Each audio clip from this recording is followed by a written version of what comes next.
Olá, hoje vou ler para você o livro Desobediência Civil de Henry David Thoreau. Seja bem-vindos ao canal Li um Livro. Por favor, se inscreva no canal para que eu leia livros para você. Curta os vídeos. Não esqueça de deixar seu comentário, ele é sempre bem-vindo. Boa leitura. Aceito com entusiasmo o lema, o melhor governo é o que menos governa, e gostaria que ele fosse aplicado mais rápida e sistematicamente. Levado às últimas consequências, este lema significa o seguinte, no que também creio, o melhor governo é o que não governa de modo algum, e, quando os homens estiverem preparados, será esse o tipo de governo que terão. O governo, no melhor dos casos, nada mais é do que um artifício conveniente, mas a maioria dos governos é por vezes uma inconveniência, e todo governo algum dia acaba por ser inconveniente. As objeções que têm sido levantadas contra a existência de um exército permanente, numerosas e substantivas, e que merecem prevalecer, podem também, no fim das contas, servir para protestar contra um governo permanente. O exército permanente é apenas um braço do governo permanente. O próprio governo, que é simplesmente uma forma que o povo escolheu para executar a sua vontade, está igualmente sujeito a abusos e perversões antes mesmo que o povo possa agir através dele. Prova disso é a atual guerra contra o México, obra de um número relativamente pequeno de indivíduos que usam o governo permanente como um instrumento particular, isso porque o povo não teria consentido, de início, uma iniciativa dessas. Esse governo norte-americano, que vem a ser ele senão uma tradição, ainda que recente, tentando se transmitir inteira à posteridade, mas que a cada instante vai perdendo porções da sua integridade. Ele não tem a força nem a vitalidade de um único homem vivo, pois um único homem pode fazê-lo dobrar-se à sua vontade. O governo é uma espécie de revólver de brinquedo para o próprio povo, e ele certamente vai quebrar se por acaso os norte-americanos o usarem seriamente uns contra os outros, como uma arma de verdade. Mas nem por isso ele é menos necessário, pois o povo precisa dispor de uma ou outra máquina complicada e barulhenta para preencher a sua concepção de governo. Desta forma, os governos são a prova de como os homens podem ter sucesso no ato de oprimir em proveito próprio, não importando se a opressão se volta também contra eles. Devemos admitir que ele é excelente, no entanto, este governo em si mesmo nunca estimulou qualquer iniciativa a não ser pela rapidez com que se dispôs a não atrapalhar. Ele não mantém o país livre. Ele não povoa as terras do oeste. Ele não educa. O caráter inerente do povo norte-americano é o responsável por tudo o que temos conseguido fazer, e ele teria conseguido fazer consideravelmente mais se o governo não tivesse sido por vezes um obstáculo. Pois o governo é um artifício através do qual os homens conseguiriam de bom grado deixar em paz uns aos outros, e, como já foi dito, a sua conveniência máxima só ocorre quando os governados são minimamente molestados pelos seus governantes. Se não fossem feitos de borracha da Índia, os negócios e o comércio nunca conseguiriam ultrapassar os obstáculos que os legisladores teimam implantar no seu caminho.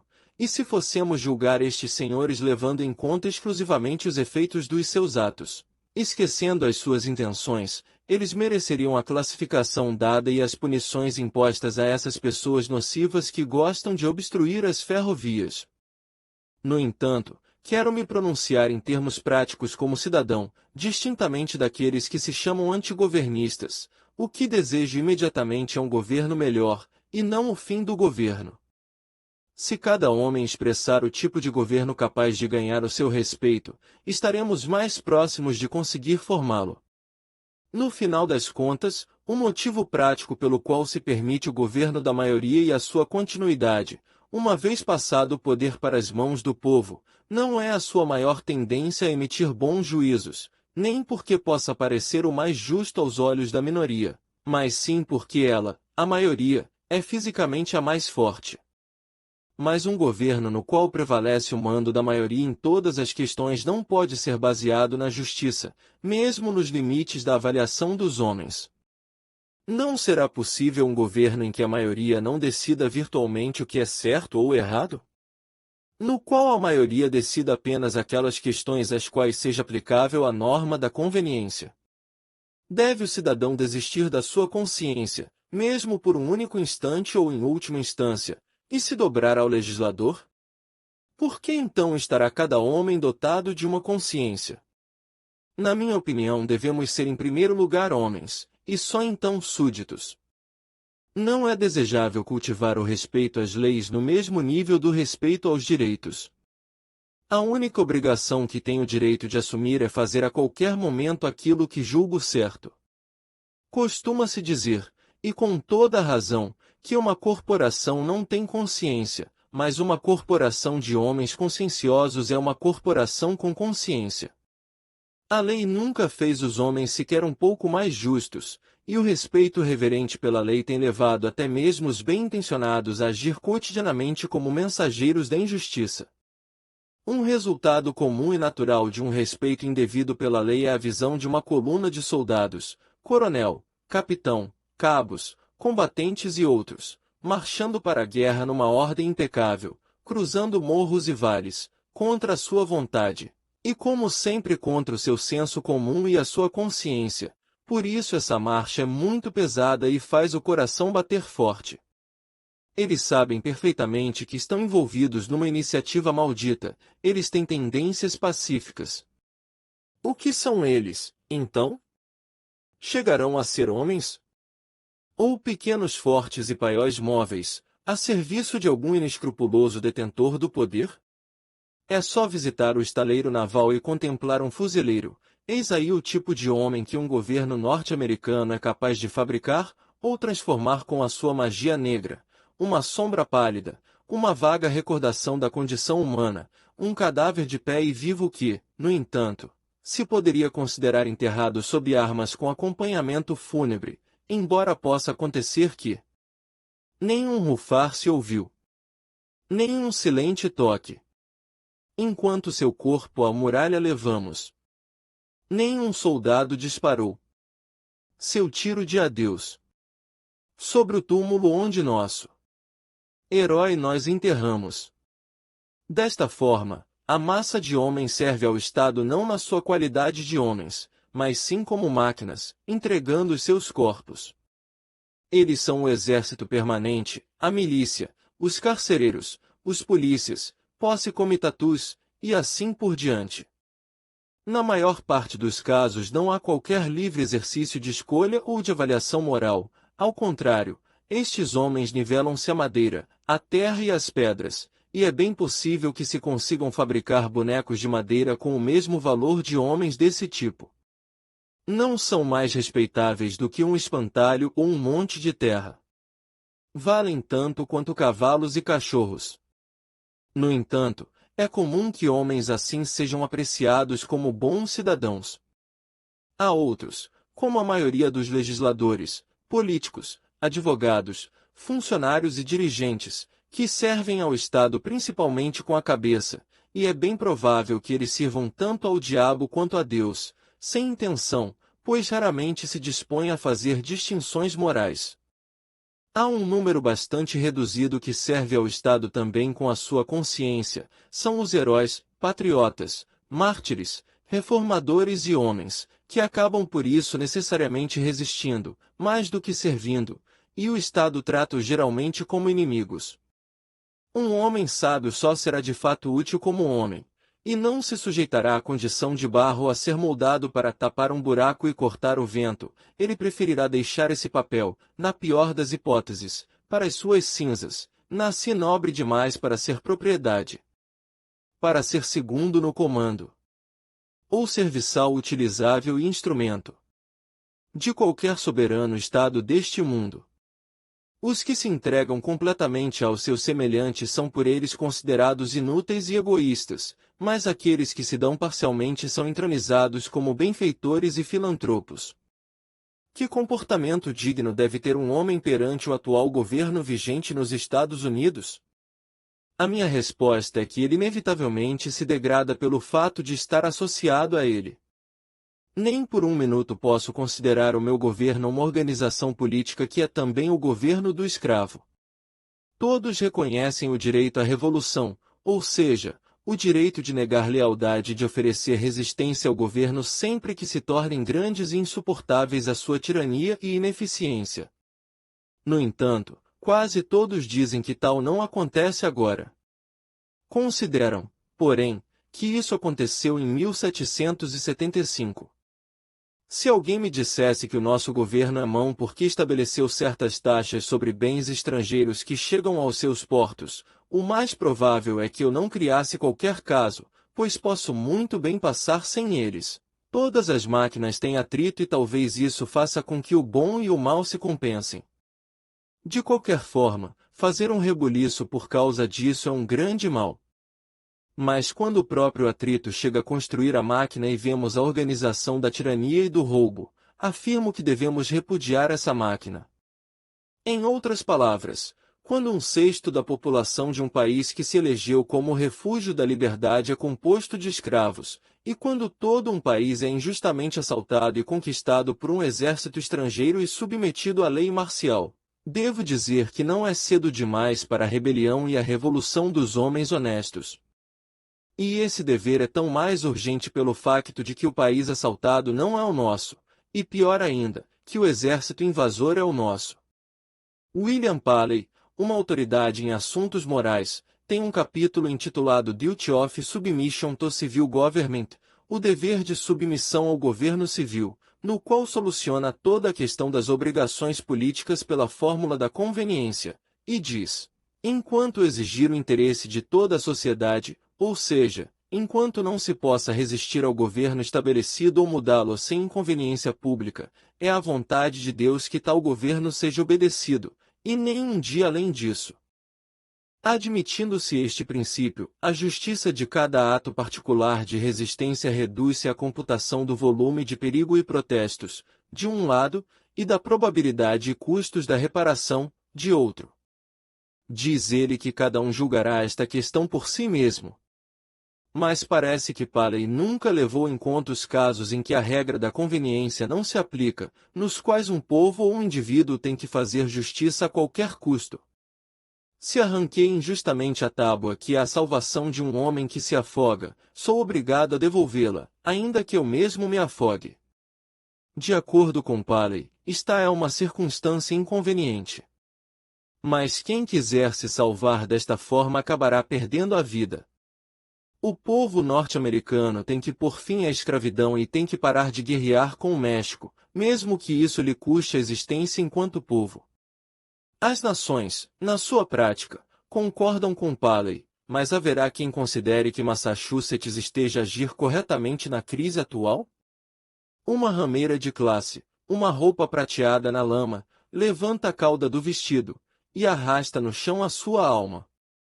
Em termos práticos, os que se opõem à abolição em Massachusetts não são uns 100.000 políticos do Sul, mas uns 100.000 comerciantes e fazendeiros daqui, que se interessam mais pelos negócios e pela agricultura do que pela humanidade e que não estão dispostos a fazer justiça ao escravo e ao México, custe o que custar. Não discuto com inimigos distantes, mas com aqueles que, bem perto de mim, cooperam com a posição de homens que estão longe daqui e defendem-na. Estes últimos homens seriam inofensivos se não fosse por aqueles. Estamos acostumados a afirmar que os homens em geral são despreparados, mas as melhorias são lentas, porque os poucos não são substantivamente mais sábios ou melhores do que os muitos. Não é tão importante que muitos sejam tão bons quanto você, e sim que haja em algum lugar alguma porção absoluta de virtude, isso bastará para fermentar toda a massa. Há milhares de pessoas cuja opinião é contrária à escravidão e à guerra. Apesar disso, nada fazem de efetivo para pôr fim a ambas. Dizem-se filhos de Washington e Franklin, mas ficam sentados com as mãos nos bolsos, dizendo não saber o que pode ser feito e nada fazendo. Chegam a colocar a questão do livre comércio à frente da questão da liberdade, e ficam quietos lendo as cotações do dia junto com os últimos boletins militares sobre a campanha do México. É possível até que acabem por adormecer durante a leitura. Qual é hoje a cotação do dia de um homem honesto e patriota? Eles hesitam, arrependem-se e às vezes assinam petições, mas nada fazem de sério ou de efetivo. Com muito boa disposição, preferem esperar que outros remediem o mal, de forma que nada reste para motivar o seu arrependimento. No melhor dos casos, nada mais farão do que depositar na urna um voto insignificante, cumprimentar timidamente a atitude certa e, de passagem, desejar-lhe boa sorte. Há 999 patronos da virtude e apenas um homem virtuoso, mas é mais fácil lidar com o verdadeiro dono de algo do que com seu guardião temporário. Toda votação é um tipo de jogo, tal como damas ou gamão, com uma leve coloração moral, onde se brinca com o certo e o errado sobre questões morais, e é claro que há apostas neste jogo. O caráter dos eleitores não entra nas avaliações. Proclamo meu voto, talvez, de acordo com meu critério moral, mas não tenho um interesse vital de que o certo saia vitorioso. Estou disposto a deixar essa decisão para a maioria. O compromisso de votar, desta forma, nunca vai mais longe do que as conveniências. Nem mesmo o ato de votar pelo que é certo implica fazer algo pelo que é certo. É apenas uma forma de expressar publicamente o meu anêmico desejo de que o certo venha a prevalecer. Um homem sábio não deixará o que é certo nas mãos incertas do acaso e nem esperará que a sua vitória se dê através da força da maioria. Há escassa virtude nas ações de massa dos homens. Quando finalmente a maioria votar a favor da abolição da escravatura, das duas uma, ou ela será indiferente à escravidão ou então restará muito pouca escravidão a ser abolida pelo seu voto. A essa altura, os únicos escravos serão eles, os integrantes da maioria. O único voto que pode apressar a abolição da escravatura é o daquele homem que afirma a própria liberdade através do seu voto. Estou informado de que haverá em Baltimore, ou em outro lugar qualquer, uma convenção para escolher um candidato à presidência. Essa convenção é composta principalmente por editores de jornais e políticos profissionais. Mas que importância terá a possível decisão desta reunião para um homem independente, inteligente e respeitável? No fim das contas, ainda poderemos contar com as vantagens da sua sabedoria e da sua honestidade, não é mesmo? Será que não poderemos prever alguns votos independentes? Não haverá muitas pessoas neste país que não frequentam convenções? Mas não é isso que ocorre. Percebo que o homem considerado respeitável logo abandona a sua posição e passa a não ter mais esperanças no seu país, quando o mais certo seria que seu país desesperasse dele. A partir disso ele adere a um dos candidatos assim selecionados por ser o único disponível, apenas para provar que ele mesmo está disponível para todos os planos do demagogo. O voto de um homem desses não vale mais do que o voto eventualmente comprado de um estrangeiro inescrupuloso ou do nativo venal. Oh! É preciso um homem que seja um homem e que tenha, como diz um vizinho meu, uma coluna dorsal que não se dobre aos poderosos. As nossas estatísticas estão erradas, contou-se gente demais. Quantos homens existem em cada 1000 milhas quadradas deste país? Dificilmente se contará um. A América oferece ou não incentivos para a imigração de homens. Os homens norte-americanos foram rareando até a dimensão de uma irmandade secreta como a dos Oddfellows, cujo integrante típico pode ser identificado pelo seu descomunal caráter gregário, pela manifesta falta de inteligência e de jovial autoconfiança. A sua preocupação primeira e maior ao dar entrada neste mundo é a de verificar se os asilos estão em boas condições de funcionamento. Antes mesmo de ter direito a envergar roupas de adulto, ele organiza uma coleta de fundos para as viúvas e órfãos.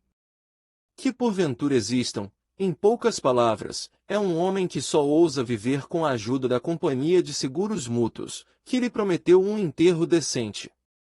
De fato, nenhum homem tem o dever de se dedicar à erradicação de qualquer mal, mesmo o maior dos males. Ele pode muito bem ter outras preocupações que o mobilizem. Mas ele tem no mínimo a obrigação de lavar as mãos frente à questão e, no caso de não mais se ocupar dela, de não dar qualquer apoio prático à injustiça. Se me dedico a outras metas e considerações, preciso ao menos verificar se não estou fazendo isso à custa de alguém em cujos ombros esteja sentado. É preciso que eu saia de cima dele para que ele também possa estar livre para fazer as suas considerações. Vejam como se tolera uma inconsistência das mais grosseiras. Já ouvi alguns dos meus conterrâneos dizerem: queria que eles me convocassem para ir combater um levante de escravos ou para atacar o México, pois eu não iria. No entanto, cada um destes homens possibilitou o envio de um substituto, fazendo isso diretamente pela sua fidelidade ao governo, ou pelo menos indiretamente através do seu dinheiro. O soldado que se recusa a participar de uma guerra injusta é aplaudido por aqueles que não recusam apoio ao governo injusto que faz a guerra, é aplaudido por aqueles cuja ação e autoridade ele despreza e desvaloriza. Tudo funciona como se o Estado estivesse suficientemente arrependido para contratar um crítico dos seus pecados, mas insuficientemente arrependido para interromper por um instante sequer os seus atos pecaminosos. Estamos todos, desta forma, de conformidade com a ordem e o governo civil, reunidos para homenagear e dar apoio à nossa própria crueldade. Se ruborizamos ante o nosso primeiro pecado, logo depois se instala a indiferença. Passamos do imoral ao não moral, e isso não é tão desnecessário assim para o tipo de vida que construímos. O mais amplo e comum dos erros exige a virtude mais generosa para se manter. São os nobres os mais passíveis de proferir os moderados ataques a que comumente está sujeita a virtude do patriotismo. Sem dúvida, os maiores baluartes conscienciosos do governo, e muito frequentemente os maiores opositores das reformas, são aqueles que desaprovam o caráter e as medidas de um governo, sem no entanto lhe retirar a sua lealdade e apoio. A gente coletando assinaturas para fazer petições ao estado de Massachusetts no sentido de dissolver a União e de desprezar as recomendações do presidente. Ora, por que eles mesmos não dissolvem essa união entre eles e o Estado e se recusam a pagar a sua cota de impostos? Não estão eles na mesma relação com o Estado que a que este mantém com a União? E não são as mesmas as razões que evitaram a resistência do Estado à União e a resistência deles ao Estado?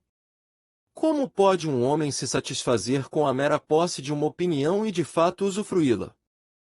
Pode haver algum usufruto da opinião quando o dono dela a vê ofendida? Se o seu vizinho vigariza e lhe subtrai um mero dólar, você não se satisfaz com a descoberta da vigarice, com a proclamação de que foi vigarizado e nem mesmo com as suas gestões no sentido de ser devidamente reembolsado. O que você faz é tomar medidas efetivas e imediatas para ter o seu dinheiro de volta e cuidar de nunca mais ser enganado. Ações baseadas em princípios, a percepção e a execução do que é certo, modificam coisas e relações. A ação deste gênero é essencialmente revolucionária e não se reduz integralmente a qualquer coisa pré-existente. Ela cinde não apenas estados e igrejas, divide famílias, e também divide o indivíduo, separando nele o diabólico do divino. Existem leis injustas, devemos submeter-nos a elas e cumpri-las, ou devemos tentar emendá-las e obedecer a elas até a sua reforma, ou devemos transgredi-las imediatamente. Numa sociedade com um governo como o nosso, os homens em geral pensam que devem esperar até que tenham convencido a maioria a alterar essas leis. A sua opinião é de que a hipótese da resistência pode vir a ser um remédio pior do que o mal a ser combatido. Mas é precisamente o governo culpado pela circunstância de o remédio ser de fato pior do que o mal. É o governo que faz tudo ficar pior. Por que o governo não é mais capaz e se antecipa para lutar pela reforma? Por que ele não sabe valorizar a sua sábia minoria? Por que ele chora e resiste antes de ser atacado? Por que ele não estimula a participação ativa dos cidadãos para que eles lhe mostrem as suas falhas e para conseguir um desempenho melhor do que eles lhe exigem? Por que eles lhe exigem? Por que ele sempre crucifica Jesus Cristo, e excomunga Copérnico e Lutero e qualifica Washington e Franklin de rebeldes?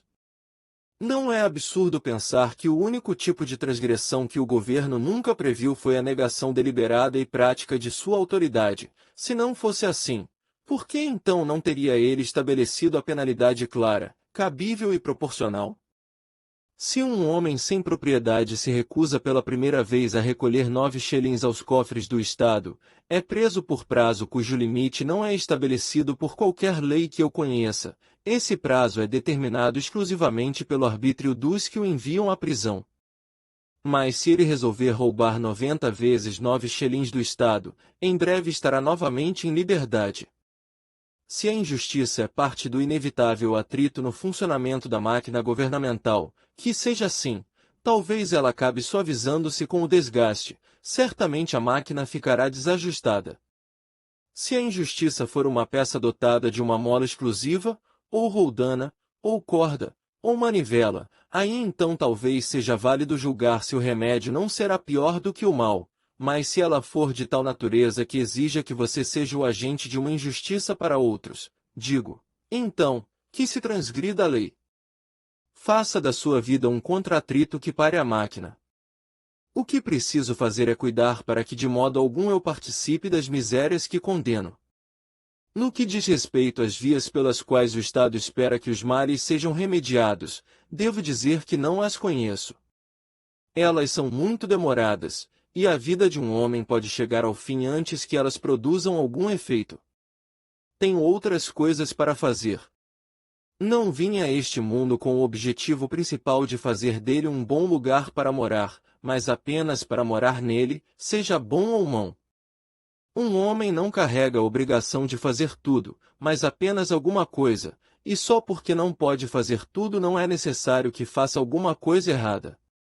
Não está dentro das minhas incumbências apresentar petições ao governador e à Assembleia Legislativa, da mesma forma que eles nada precisam fazer de semelhante em relação a mim.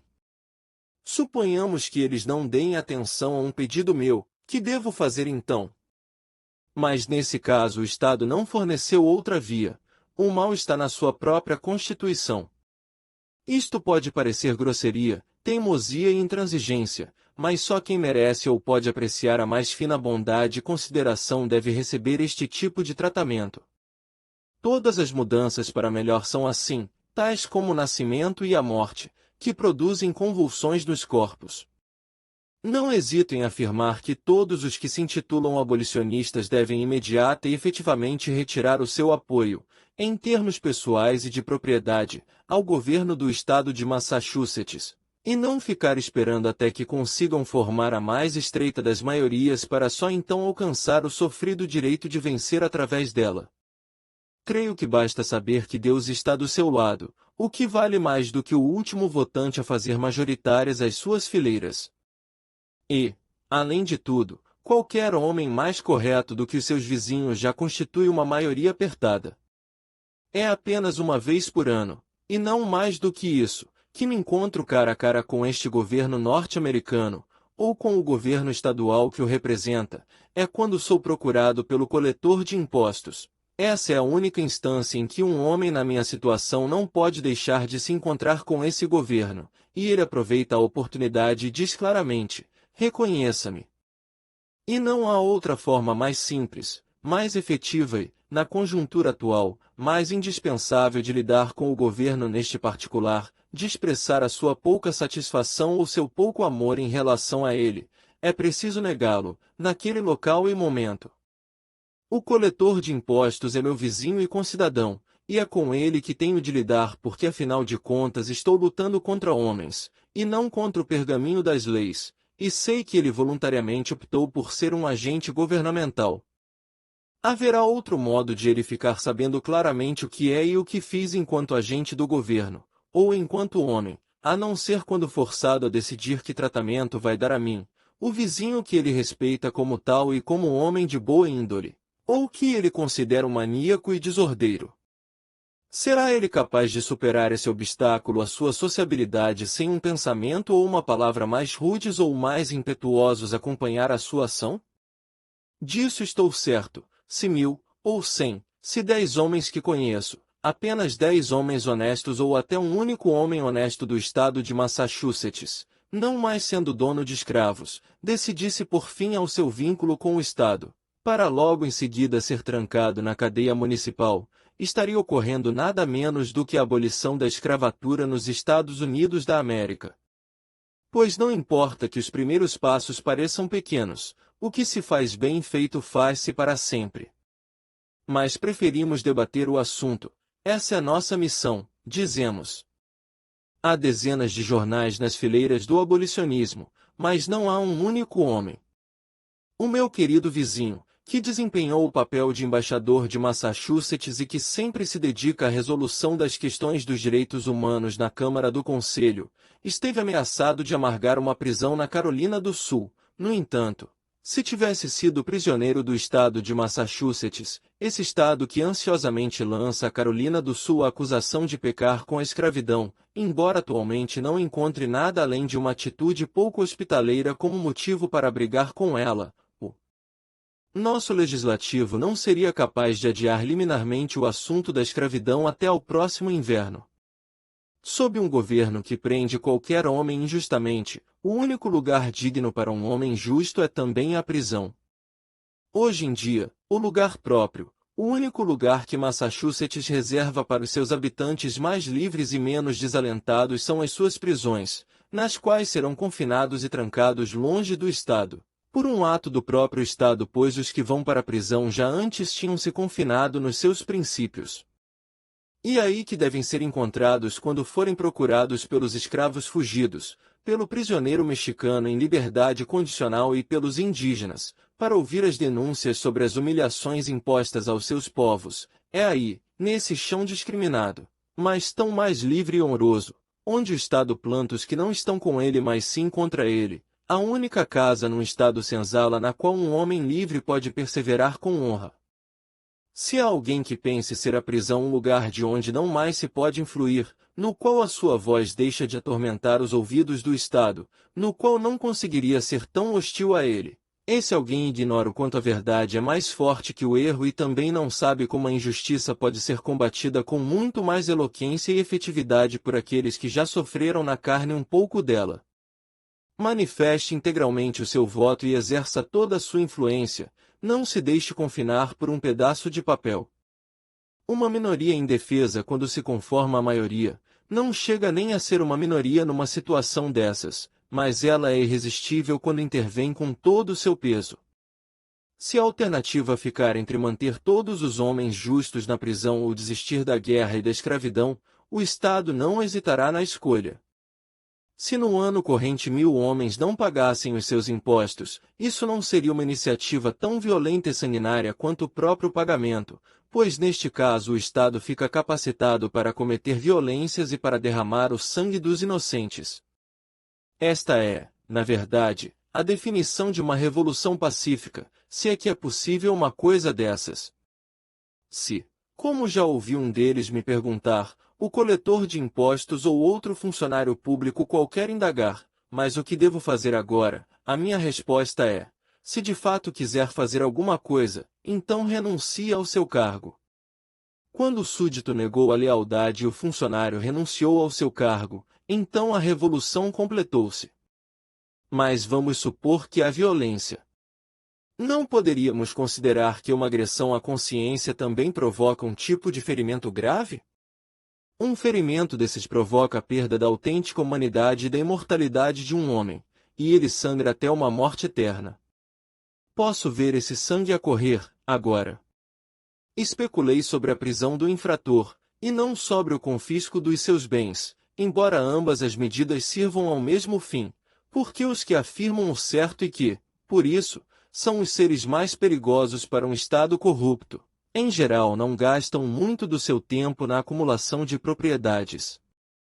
Para homens assim o Estado presta serviços relativamente pequenos e um imposto bem leve tende a ser considerado exorbitante, particularmente quando são obrigados a realizar um trabalho especial para conseguir a quantia cobrada.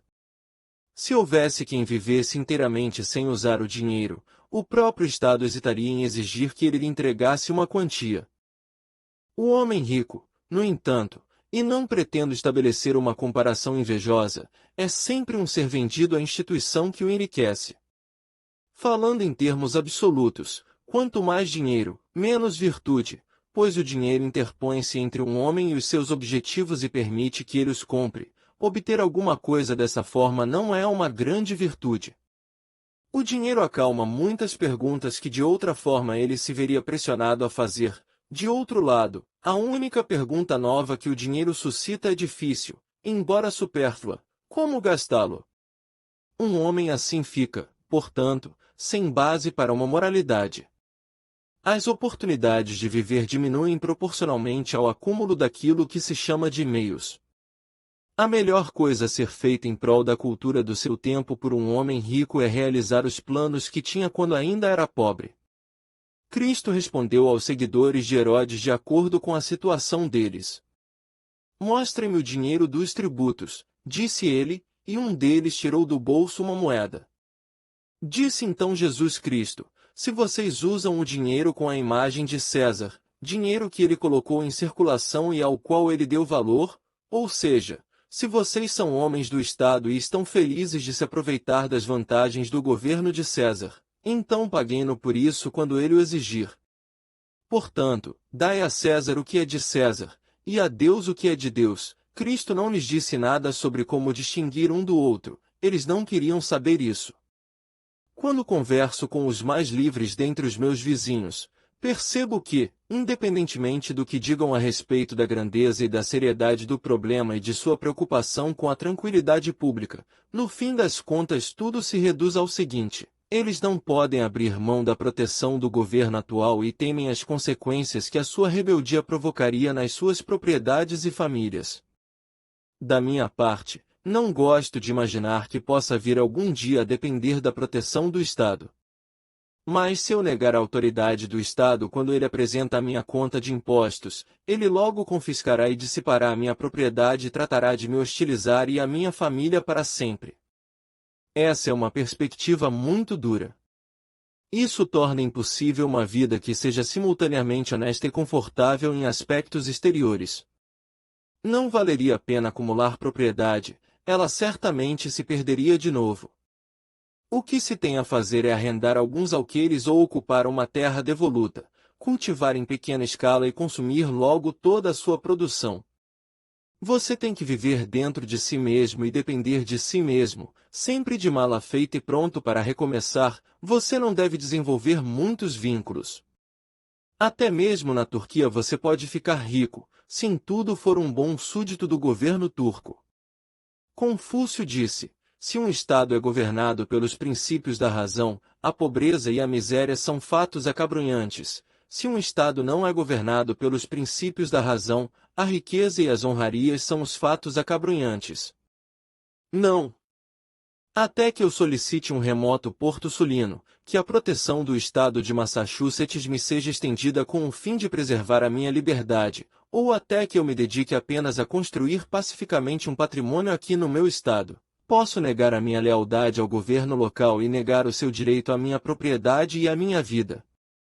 Sai mais barato, em todos os sentidos, sofrer a penalidade pela desobediência do que obedecer. Obedecer faria com que eu me sentisse diminuído.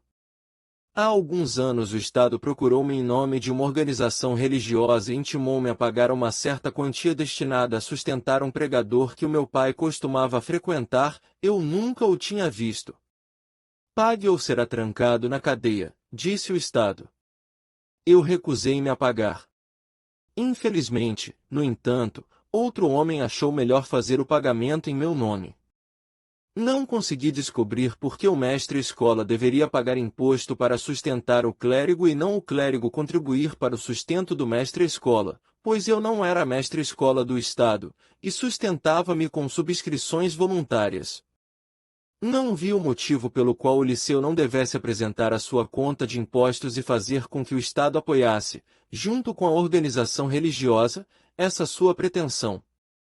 No entanto, os conselheiros municipais pediram-me e eu concordei em fazer uma declaração por escrito cuja redação ficou mais ou menos assim: saibam todos quantos esta declaração lerem que eu, Henry Torial, não desejo ser considerado integrante de qualquer sociedade organizada a qual não tenha aderido. Entreguei o texto ao secretário da municipalidade. Deve estar com ele até hoje. Sabendo, portanto, que eu não queria ser considerado membro daquela organização religiosa, o Estado nunca mais me fez uma exigência parecida. Ele considerava, no entanto, que estava certo e que deveria continuar a operar a partir dos pressupostos originais com que me abordou. Se fosse possível saber os seus nomes, eu teria desligado-me minuciosamente, na mesma ocasião, de todas as organizações das quais não era membro, mas não soube onde encontrar uma lista completa delas. Há 6 anos que não pago imposto per capita. Fui encarcerado certa vez por causa disso, e passei uma noite preso. Enquanto o tempo passava, fui observando as paredes de pedra sólida com 2 ou 3 pés de espessura, a porta de madeira e ferro com 1 pé de espessura e as grades de ferro que dificultam a entrada da luz. E não pude deixar de perceber a idiotice de uma instituição que me tratava como se eu fosse apenas carne, sangue e ossos a serem trancafiados. Fiquei especulando que ela devia ter concluído, finalmente, que aquela era a melhor forma de me usar e, também, que ela jamais cogitara de se aproveitar dos meus serviços de alguma outra maneira. Vi que apesar da grossa parede de pedra entre mim e os meus concidadãos, eles tinham uma muralha muito mais difícil de vencer antes de conseguirem ser tão livres quanto eu.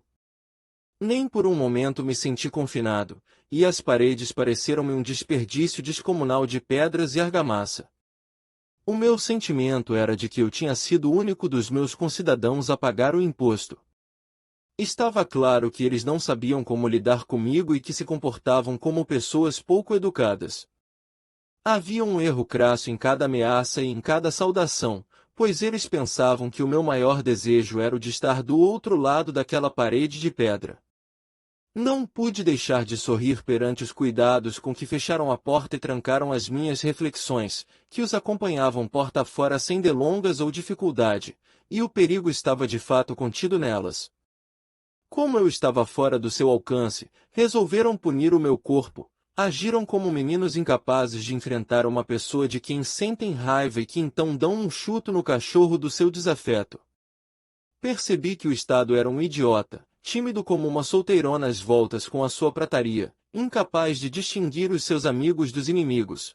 Perdi todo o respeito que ainda tinha por ele e passei a considerá-lo apenas lamentável. Portanto, o Estado nunca confronta intencionalmente o sentimento intelectual ou moral de um homem, mas apenas o seu corpo, os seus sentidos. Ele não é dotado de gênio superior ou de honestidade, apenas de mais força física. Eu não nasci para ser coagido.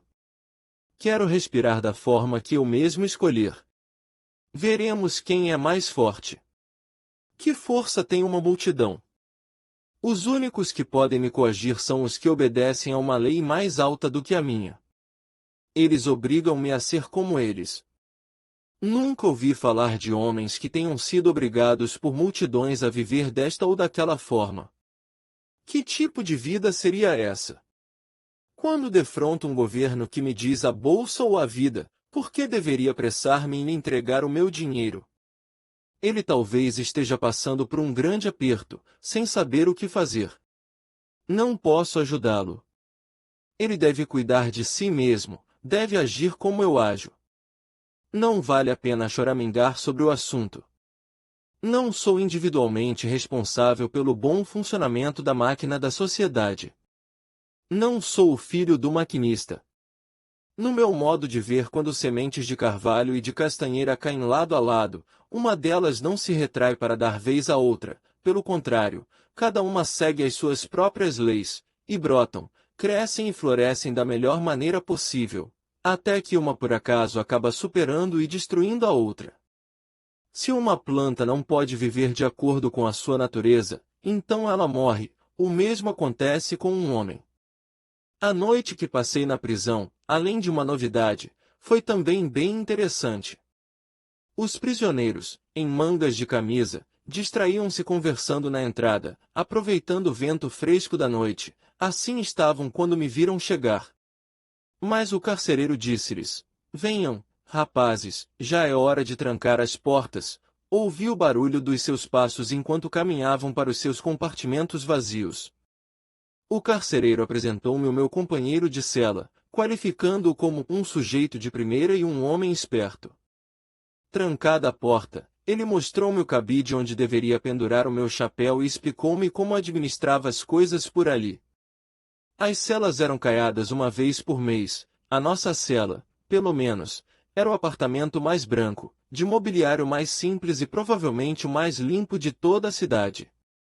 Naturalmente ele quis saber de onde eu vinha e por que eu tinha ido parar ali. Quando lhe contei a minha história, foi minha vez de lhe perguntar a sua, na suposição evidente de que ele era um homem honesto, e, da maneira que as coisas estão, acredito que ele de fato era um homem honesto. Ele disse, ora, acusam-me de ter incendiado um celeiro, mas não fui eu. Pelo que pude perceber, ele provavelmente fora deitar-se, bêbado, para dormir num celeiro, não sem antes fumar o seu cachimbo, e assim perdeu-se no fogo um celeiro. Ele tinha fama de ser um homem esperto, e ali aguardava havia 3 meses o seu julgamento, tinha outros 3 meses a esperar ainda, mas estava bem cordato e contente, já que não pagava pela casa e comida e se considerava bem tratado. Ele ficava ao lado de uma janela, e eu junto à outra. Percebi que se alguém ficasse por ali por muito tempo acabaria tendo por atividade principal olhar pela janela. Em pouco tempo eu tinha lido os folhetos que encontrara, e fiquei observando os locais por onde antigos prisioneiros tinham fugido, vi onde uma grade tinha sido cerrada e ouvi a história de vários hóspedes anteriores daquele aposento, pois acabei descobrindo que até mesmo ali circulavam histórias e tagarelices que não conseguem atravessar as paredes da cadeia. Essa é provavelmente a única casa na cidade onde se escrevem poesias que são publicadas em forma de circular, mas que não chegam a virar livros. Mostraram-me uma grande quantidade de poesias feitas por alguns jovens cuja tentativa de fuga tinha sido frustrada, eles vingavam-se declamando seus versos. Tirei tudo o que pude do meu companheiro de cela, pois temia nunca mais tornar a encontrá-lo, mas finalmente ele indicou-me a minha cama e deixou para mim a tarefa de apagar a lamparina. Ficar ali deitado por uma única noite foi como viajar a um país distante, um país que eu nunca teria imaginado visitar. Pareceu-me que nunca antes ouvirá o relógio da cidade dar as horas ou os ruídos noturnos da aldeia, isso porque dormíamos com as janelas abertas, janelas estas instaladas por dentro das grades. Era como contemplar a minha aldeia natal à luz da Idade Média, e o nosso familiar rio Concorde transformou-se na torrente de um Reno. À minha frente desfilaram visões de cavaleiros e castelos. As vozes que ouvia nas ruas eram dos antigos burgueses. Fui espectador e testemunha involuntária de tudo o que se fazia e dizia na cozinha da vizinha hospedaria local, uma experiência inteiramente nova e rara para mim. Tive uma visão bem mais íntima da minha cidade natal. Eu estava razoavelmente perto da sua alma. Nunca antes vira as suas instituições. Essa cadeia é uma das suas instituições peculiares, pois Concorde é a sede do condado. Comecei a compreender o que preocupa os seus habitantes. Quando chegou a manhã, o nosso desjejum foi empurrado para dentro da cela através de um buraco na porta, era servido numa vasilha de estanho ajustada ao tamanho do buraco e consistia numa porção de chocolate com pão preto, junto vinha uma colher de ferro. Quando do lado de fora pediram a devolução das vasilhas, a minha inexperiência foi tanta que coloquei de volta o pão que não comera, mas o meu companheiro pegou o pão e aconselhou-me a guardá-lo para o almoço ou para o jantar.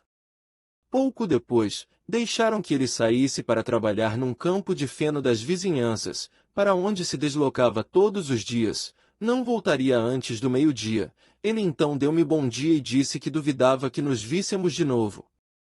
Quando saí da prisão, pois alguém interferiu e pagou o meu imposto, percebi diferenças, não as grandes mudanças no dia a dia notadas por aqueles aprisionados ainda jovens e devolvidos já tropegos e grisalhos. Ainda assim uma nova perspectiva tinha se instalado no meu modo de ver a cidade, o estado e o país, representando uma mudança maior do que se fosse causada pela mera passagem do tempo. Vi com clareza ainda maior o estado que habitava. Vi até que ponto podia confiar nos meus conterrâneos como bons vizinhos e amigos, e percebi que a sua amizade era apenas para os momentos de tranquilidade. Senti que eles não têm grandes intenções de proceder corretamente. Descobri que, tal como os chineses e malaios, eles formam uma raça diferente da minha, por causa dos seus preconceitos e superstições. Constatei que eles não arriscam a si mesmos ou a sua propriedade nos seus atos de sacrifício pela humanidade.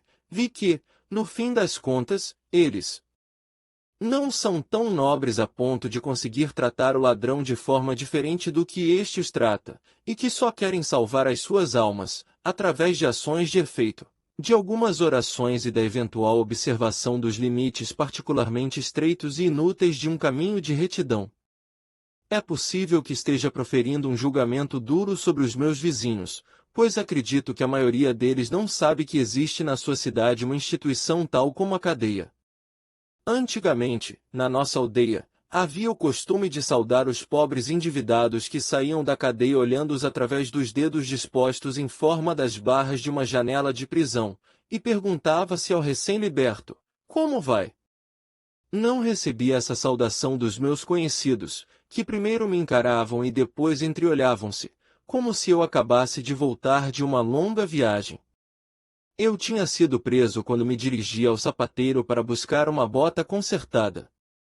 Quando fui solto na manhã seguinte, resolvi retomar o que estava fazendo e, depois de calçar a tal bota, juntei-me a um grupo que pretendia colher frutas silvestres e me queria como guia. E em pouco mais de meia hora, pois logo recebi um cavalo arreado, chegamos ao topo de um dos nossos mais altos morros, onde abundavam frutas silvestres, a 3 quilômetros da cidade, e dali não se podia ver o estado em lugar nenhum. Esta é a história completa das minhas prisões. Nunca me recusei a pagar o imposto referente às estradas, pois a minha vontade de ser um bom vizinho é tão grande quanto a de ser um péssimo súdito. No que toca à sustentação das escolas, atualmente faço a minha parte na tarefa de educar os meus conterrâneos. Não é um item particular dos impostos que me faz recusar o pagamento. Quero apenas negar lealdade ao Estado, quero me retirar e me manter efetivamente indiferente a ele. Não me importo em seguir a trajetória do dólar que paguei, mesmo se isso fosse possível, até o ponto em que ele contrata um homem ou compra uma arma para matar um homem. O dólar é inocente. O que me importa é seguir os efeitos da minha lealdade. Na verdade, eu silenciosamente declaro guerra ao Estado, à minha moda, embora continue a usá-lo e a tirar vantagem dele enquanto puder, como costuma acontecer nestas situações.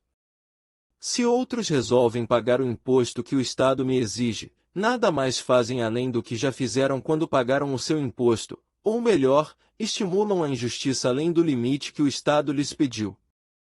Se eles pagam o imposto alheio a partir de um equivocado interesse pela sorte daquele que não paga, para salvar a sua propriedade ou para evitar o seu encarceramento, isso só ocorre porque não meditaram seriamente no quanto estão permitindo que os seus sentimentos particulares interfiram no bem geral.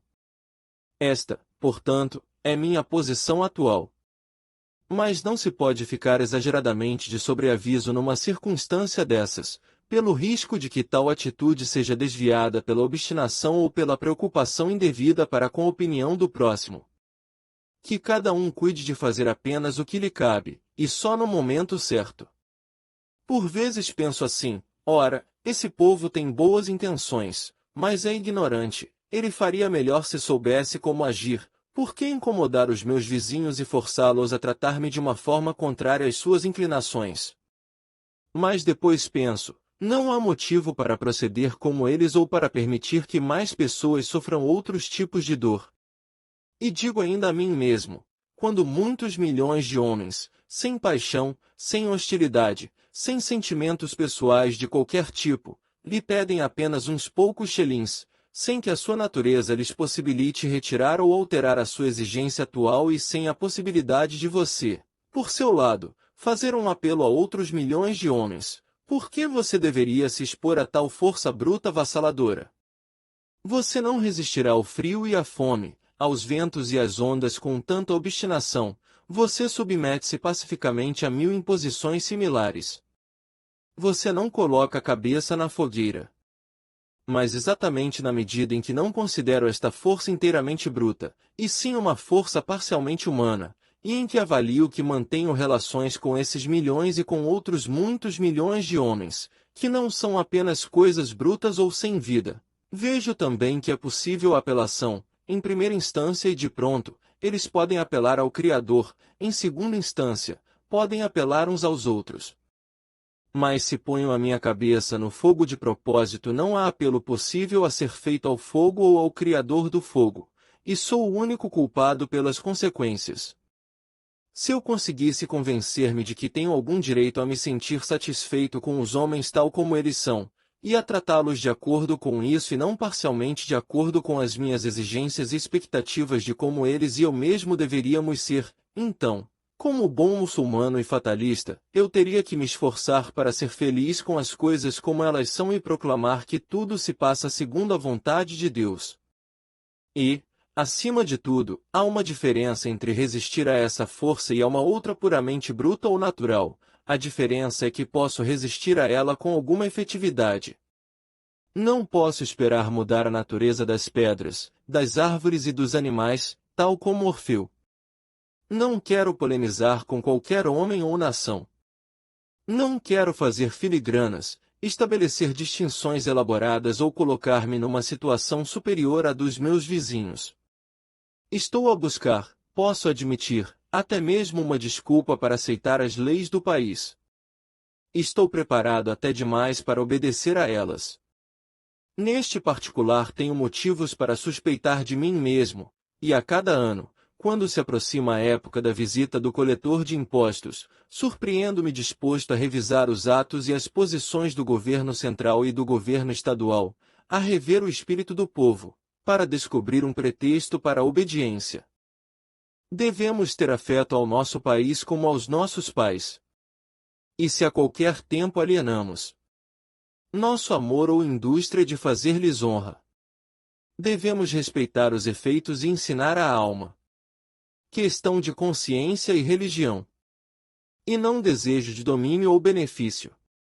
Acredito que logo o Estado será capaz de aliviar-me de todos os encargos deste tipo e então não serei mais patriota do que o resto dos meus conterrâneos.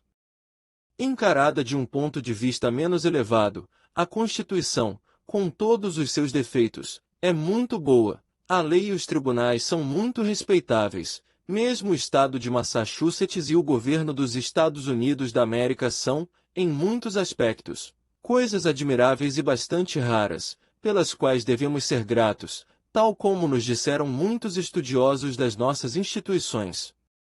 Mas se elevarmos um pouco o nosso ponto de vista, elas mostram-se tais como as descrevi, e indo mais além, até chegarmos ao mais alto, quem será capaz de dizer o que são elas? Ou quem poderá dizer que sequer vale a pena observá-las ou refletir sobre elas?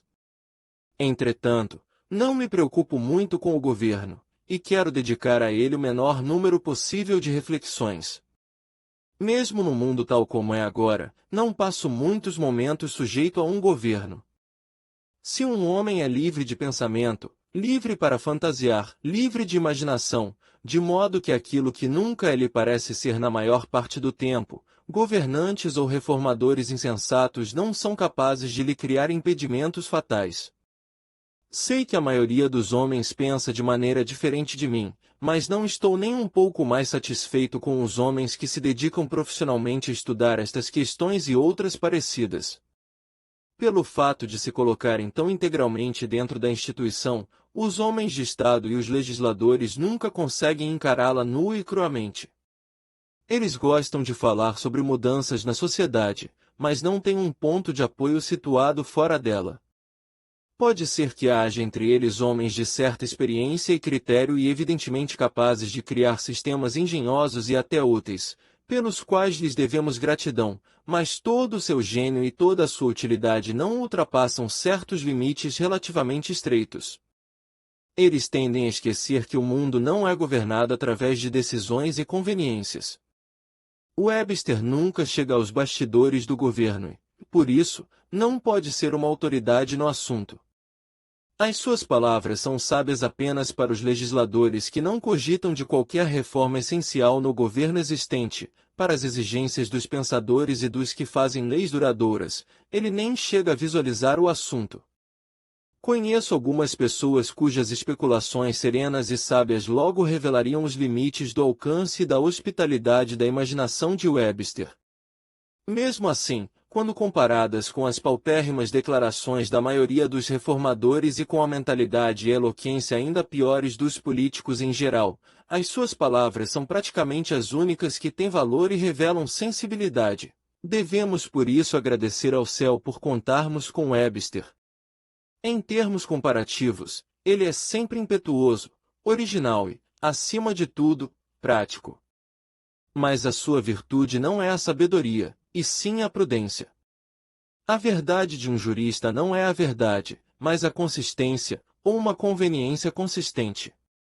A verdade está sempre em harmonia consigo mesma, e a sua importância principal não é a de revelar a justiça que porventura possa conviver com o mal. Webster bem merece o título pelo qual é conhecido, defensor da Constituição. De fato, ele não precisa atacar, mas apenas armar a defesa contra os golpes alheios. Ele não é um líder, e sim um seguidor. Os seus líderes são os constitucionalistas de 1787.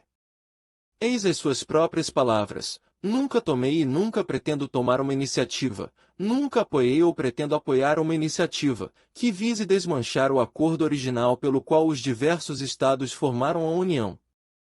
Ao comentar a cobertura que a Constituição dá à escravidão, diz ele, já que é parte do pacto original, que continue a escravidão. Apesar da sua agudeza e habilidade especiais, ele não consegue isolar um fato das suas relações meramente políticas para contemplá-lo nos termos absolutos exigidos para o seu aproveitamento pelo intelecto. Por exemplo, o que se impõe moralmente hoje em dia nos Estados Unidos no tocante a agir frente à escravidão. No entanto, ele arrisca-se ou é levado a formular uma resposta desesperada tal como a que se segue, e insiste que fala em termos absolutos, como um homem particular, a forma pela qual os governos dos estados onde existe escravidão decidem regulamentá-la é matéria da sua própria deliberação, pela qual são responsáveis perante seus cidadãos, perante as leis gerais da propriedade, da humanidade e da justiça, e perante Deus. Quaisquer associações formadas em outro lugar, mesmo oriundas de um sentimento de compaixão humana, ou com qualquer outra origem, nada tem a ver com o assunto. Nunca lhes dei qualquer apoio, e nunca darei. Que novo e original código de obrigações sociais pode ser inferido de palavras como estas? Para os que não conhecem as fontes mais puras da verdade, que não querem subir mais pela sua correnteza, a opção, sábia, é interromper a sua busca na Bíblia e na Constituição, será aí que eles a sorverão, com reverência e humildade. Mas para aqueles que conseguem perceber que a verdade vem mais de cima e alimenta esse lago ou aquele remanso, é preciso preparar de novo o corpo para continuar a peregrinação até chegar à nascente. Ainda não surgiu um homem dotado de gênio para legislar no nosso país. Homens assim são raros na história mundial. Oradores, políticos e homens eloquentes existem aos milhares, mas ainda estamos por ouvir a voz do orador capaz de solucionar as complexas questões do dia a dia. Amamos a eloquência pelos seus méritos próprios, e não pela sua capacidade de pronunciar uma verdade qualquer, nem pela possibilidade de inspirar algum heroísmo. Os nossos legisladores ainda não aprenderam a distinguir o valor relativo do livre comércio frente à liberdade, à união e à retidão. Eles não têm gênio ou talento nem para as questões relativamente simplórias dos impostos, das finanças, do comércio e da indústria, da agricultura. A América do Norte não conseguiria manter por muito tempo a sua posição entre as nações se fossemos abandonados à esperteza palavrosa dos congressistas. Felizmente contamos com a experiência madura e com os protestos efetivos do nosso povo. Talvez não tenha o direito de afirmar isto, mas o Novo Testamento foi escrito há 1800 anos, no entanto, onde encontrar o legislador suficientemente sábio e prático para se aproveitar de tudo que esse texto ensina sobre a ciência da legislação? A autoridade do governo, mesmo do governo ao qual estou disposto a me submeter, pois obedecerei com satisfação aos que saibam e façam melhor do que eu e, sob certos aspectos, obedecerei até aos que não saibam nem façam as coisas tão bem, é ainda impura. Para ser inteiramente justa, ela precisa contar com a sanção e com o consentimento dos governados. Ele não pode ter sobre a minha pessoa e meus bens qualquer direito puro além do que eu lhe concedo. O progresso de uma monarquia absoluta para uma monarquia constitucional, e desta para uma democracia, é um progresso no sentido do verdadeiro respeito pelo indivíduo. Será que a democracia tal como a conhecemos é o último aperfeiçoamento possível em termos de construir governos? Não será possível dar um passo a mais no sentido de reconhecer e organizar os direitos do homem? Nunca haverá um Estado realmente livre e esclarecido até que ele venha a reconhecer no indivíduo um poder maior e independente, do qual a organização política deriva o seu próprio poder e a sua própria autoridade, e até que o indivíduo venha a receber um tratamento correspondente. Fico imaginando, e com prazer, um Estado que possa enfim se dar ao luxo de ser justo com todos os homens e de tratar o indivíduo respeitosamente, como um vizinho. Imagino um Estado que sequer consideraria um perigo à sua tranquilidade a existência de alguns poucos homens que vivessem à parte dele, sem nele se intrometerem nem serem por ele abrangidos, e que desempenhassem todos os deveres de vizinhos e de seres humanos. Um Estado que produzisse esta espécie de fruto, e que estivesse disposto a deixá-lo cair logo que amadurecesse, abriria caminho para um Estado ainda mais perfeito e glorioso.